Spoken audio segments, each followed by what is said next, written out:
his mind. Oh, that answer I did know. Okay. The astronauts, Okay. I believe, have been tampered with. Yes. There are all kinds of papers now coming out in the open literature about technologies which can selectively wipe out your memories on specific events.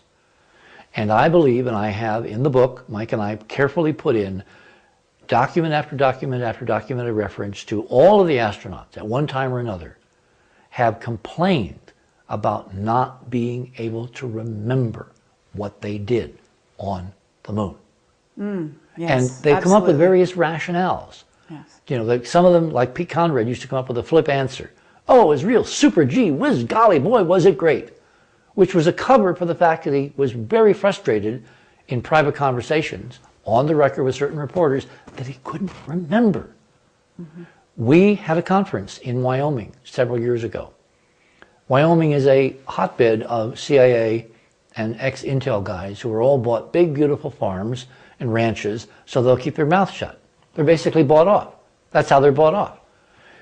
I was invited to present data on Mars by one of these former CIA big rancher types who had a very beautiful wife who happened to be a medical doctor. Without mentioning names, because they're still alive and I would like to keep them alive, things got really, really, really weird.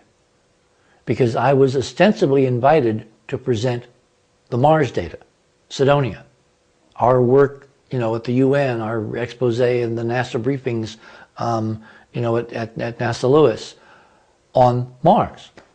And suddenly, I surprised them by presenting a whole bunch of stuff for the first time on the moon. And this individual freaked out. Oh, wow. And his wife, who it turned out had been one of the doctors who had debriefed the astronauts, the crew, she orbited around the conference, never even coming in, talking to some of the people who were there with us and saying, I don't know why this is so disturbing, but I just can't sit through this. So it's the old Amazing. who watches the watchers. Even, I believe, she had had her mind altered so she would not remember the truth after she had done. So how far up the chain does this go? How many watchers have they had to change their minds with some technology? And the technology is not perfect. I think we're seeing evidence that the technology again and again breaks down. If you read, for instance, Buzz Aldrin's first-person testimony in his own books, he talks about how Jay Barbary, who was a colleague of mine from NBC News, I knew Jay back when I was with Cronkite. I was just a young whippersnapper, and Jay is now this senior space correspondent, still covering the shuttle for NBC, asking very perceptive questions from the press corps. Jay innocently invited Buzz to I think it was a Kiwanis Club meeting up in Palmdale, which is one of the NASA facilities north of Los Angeles, where they, in fact, have tested a lot of the components of the secret space program and the secret military program, including the shuttle. And so he invites him into this meeting, a whole bunch of rah-rah, jet jockeys and engineers, and, the old slap you on the back, good old boy network. You know exactly what I'm talking about. And he asks, they're sitting on stage, and they got two chairs, and it's like very conversation. And he says to Buzz, Jay asks Buzz, well, what did it feel like to walk on the moon for the first time? And in his own book, Buzz Aldrin says that at that moment he became violently ill. He had to rush off the stage. He went out to the alley and he threw up. Wow. And his wife came out all upset because she thought something was seriously wrong, which of course it was. This is classic aversion therapy. Classic aversion therapy. So yes, I believe the astronauts are blameless. All except for Neil Armstrong. Okay. I think Neil Armstrong fully has his memories. I think Neil Armstrong, as the icon, first person of the human family now to walk on the moon, has been left alone. And that is why Neil Armstrong never says anything in public about the space program.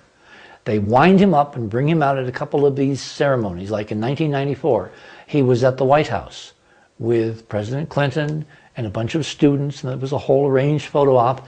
And he stands there making a speech, and I had someone the other night analyze the body language and his voice and talk about how incredibly nervous and incredibly upset he appeared to be, which you can see on tape. We have the tape.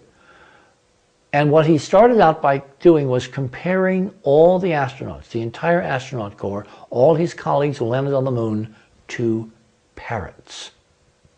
He said, and parrots don't fly very well. Parrots also don't tell you the truth. They tell you what they're told. At the end of his speech, he turned to the students, because students represent, of course, the next generation. The perfect photo op. Always plant students in your audience so you make people think you're concerned about the next generation. He looked at them, he kind of calmed down at this point, and he said, there are wonders beyond belief on the moon for those who can remove truth's protective layers. Now, I was never taught in school that truth had protective layers. Who's protecting the truth? He was obviously referring to Brookings, to NASA, to 40 years of lies. I have a couple of questions as well. Once again,